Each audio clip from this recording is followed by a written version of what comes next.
Bonjour les sportifs connectés, c'est Jérôme du blog montrecardogps.fr. J'ai beaucoup utilisé ma Fenix 6 X Pro Solar, notamment pour tous mes sports outdoor, randonnée, ski de randonnée. Ça me paraissait essentiel d'avoir de la cartographie.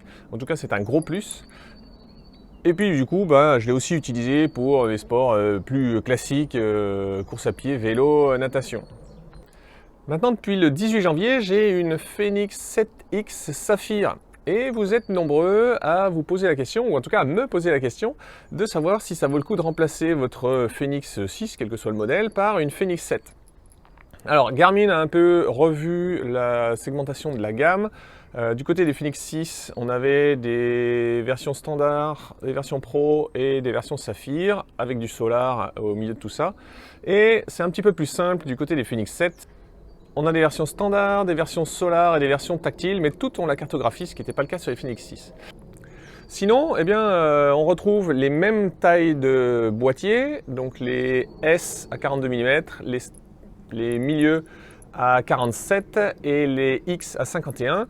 Et puis les mêmes écrans également, il n'y a pas d'évolution dans la taille de l'écran, bien que sur les Fenix 7 qui ont la recharge solaire, l'anneau de recharge solaire est plus large, mais en fait il a été rogné sur la lunette et pas sur la taille de l'écran.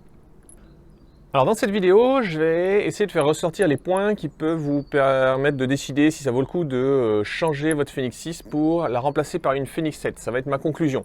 Si vous n'avez ni l'une ni l'autre et vous hésitez entre acheter une Fenix 6 pas trop chère en promo ou une Fenix 7 beaucoup plus chère, dans ce cas-là, je vous renvoie sur une comparaison qui est sur le blog. Je vous mettrai le lien dans la description en dessous de la vidéo. Alors pour moi, les points, c'est assez surprenant, mais les points qui mériteraient le changement, c'est les points de hardware.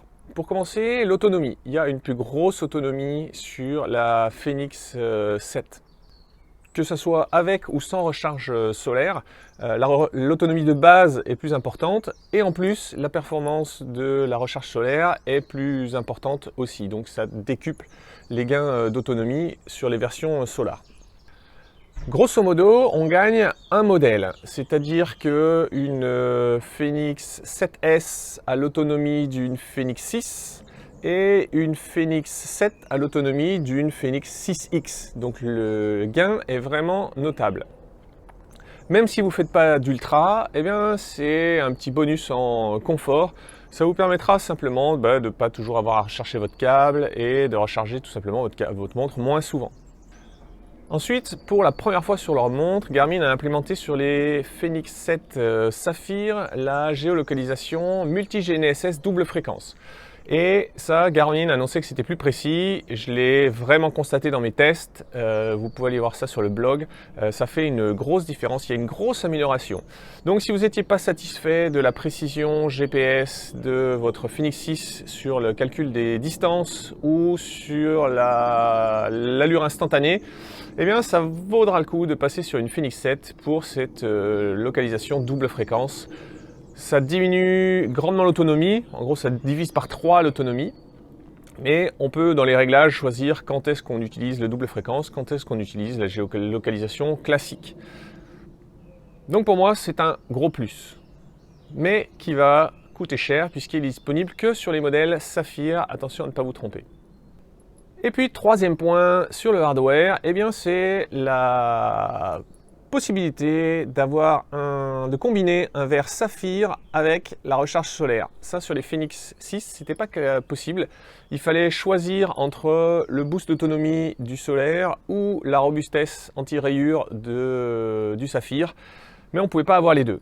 Là maintenant sur les Fenix 7, on peut avoir les deux. Donc si vous achetez une version saphir, elle aura automatiquement la recharge solaire. Après, au niveau software, là, il n'y a pas de fonctionnalité ouf qui, selon moi, justifierait de changer de montre juste pour ça. Alors, on a le Stamina. Stamina, c'est quand même un plus par rapport à Pace Pro qu'on avait sur les Fenix 6.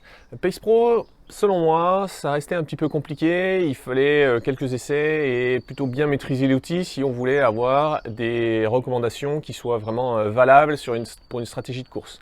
Là, l'avantage avec Stamina, c'est que c'est un apprentissage automatique.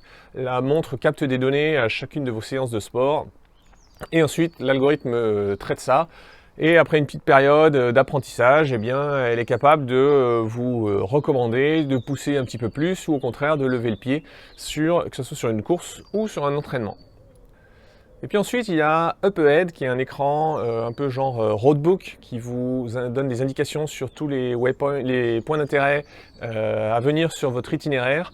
Ça, je pense qu'il y a assez peu de gens qui l'utilisent et finalement, les gens qui l'utilisent en jouant avec des champs de données peuvent arriver à quelque chose de similaire. Alors, ça sera un petit peu plus compliqué, il faudra y passer plus de temps. Mais bon, selon moi, là encore, c'est pas une fonctionnalité, c'est pas une tuerie qui mérite de changer juste pour ça de montre.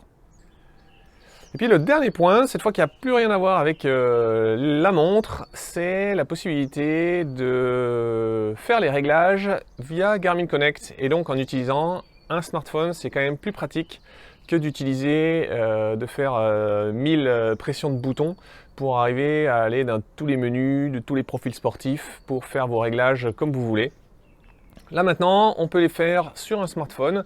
Il y a tout simplement une copie de absolument tous les menus de la montre qu'on retrouve à l'identique dans l'application Garmin Connect. On peut faire tous ces réglages sur son smartphone. Ensuite, ils sont sauvegardés dans Garmin Connect. Et puis, le jour où vous rachèterez une Fenix 8, que ce soit une version Pro, Solar, XXX ou Extreme, eh bien, ces réglages pourront être transférés dans votre Fenix 8 au moment de la première initialisation. Donc ça sera plutôt confortable. Alors, c'est quoi ma conclusion ? Est-ce que ça vaut le coup de changer sa Fenix 6 par une Fenix 7 ? Pour moi, si je prends en considération le dernier critère qui est le budget, pour moi, si vous avez une Fenix 6, déjà avec la cartographie, ça vaut pas le coup de passer à une Fenix 7. Le prix des Fenix 6 a beaucoup baissé, donc d'occasion, vous la revendrez bien moins cher que celle que vous avez que le prix auquel vous l'avez acheté. Et le prix des Fenix 7 ayant augmenté, je vous ai dit qu'il y avait un plus avec la double fréquence sur les versions Saphir, donc ça revient très cher. Pour moi, il n'y a pas de raison de changer d'une Fenix 6 à une Fenix 7. Par contre, si vous avez une 5 Plus ou une version plus ancienne ou un autre modèle, là oui, ça vaut carrément le coup de passer à une Fenix 7, vous allez sentir une grosse différence. Et maintenant que j'ai dit ça, eh bien, je vais vous mettre un petit peu le doute, parce qu'il y a aussi l'Epix. Alors l'Epix, c'est tout simplement une montre de la taille d'une Fenix 6 qui a l'autonomie d'une Fenix 6 Solar, mais avec un écran AMOLED qui est largement plus beau, plus coloré, plus lisible, qui a une meilleure résolution, quasiment le double. Et donc vous voyez, celle que j'ai au poignet maintenant, après ma phase de test que j'ai faite en janvier et en février, celle qui est restée à mon poignet, c'est l'Epix. Donc j'ai une Epix Saphir et mon choix entre une Fenix 7 et une Epix. Pour des gens qui n'ont pas besoin d'une autonomie monstrueuse pour faire des énormes ultras, eh bien mon choix il va vers l'Epix. Donc si vous ne la connaissez pas trop, je vous mettrai dans la description de la vidéo le lien vers l'article de test sur le blog. Et puis si je vous ai convaincu que vous êtes certain du modèle que vous voulez acheter, vous trouverez aussi dans la description de la vidéo un lien vers iRun où vous pourrez passer votre commande et iRun me reversera une commission au passage sans que vous payiez plus cher. Donc c'est une bonne solution pour me soutenir, merci. Pour finir, si jamais vous avez d'autres critères et d'autres raisons qui vous ont poussé à choisir une Fenix 7, eh bien, mettez-les dans le commentaire, on en discutera, et peut-être que vous avez d'autres besoins et d'autres envies que moi, donc ça sera intéressant pour tout le monde de savoir pourquoi vous avez franchi le pas et qu'est-ce qui a été le déclic pour passer à la Fenix 7 ou à l'Epix.